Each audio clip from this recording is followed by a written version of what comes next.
Hello ma'am. Haureseko. Sansa kilo ama laure. Masira thum yaingang khara tosanlaga minute kunmuk isingda tingsi aduga anirak chamthoksi. Masina manam maha phattaba lauthoi.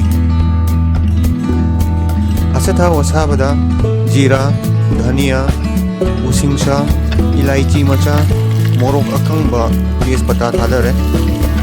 Aduga tilho ahum slice tawraga thadare. Light brown oidriwa ngausi.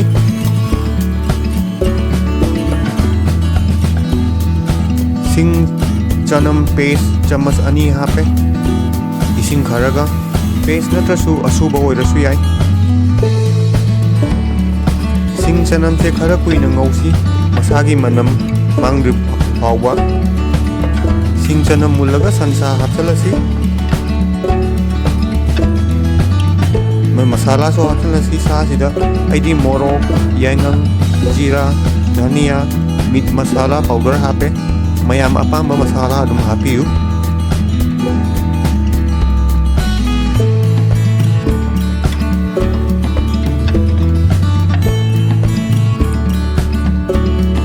Thumsu hapasi. Duga sasi masagi ising kang drip hawa ngausi. Aduga kamensin ani chop tawraga hapasi.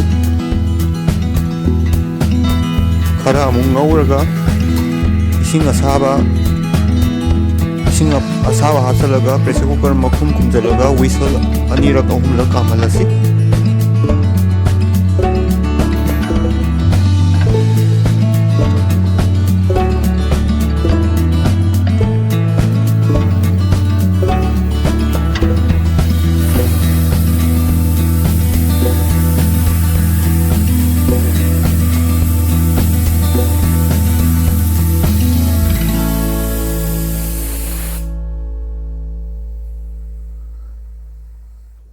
Whistle ahumlak kamaga makhum hangdoga amu minute tara amu hongisi.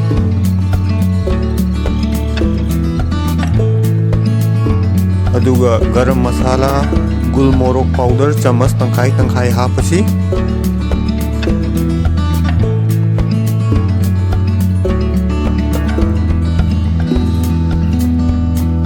Aduga fadigom khara chaisin laga mix tawraga lotion lasi. Thank you, ma'am. Thank you for watching.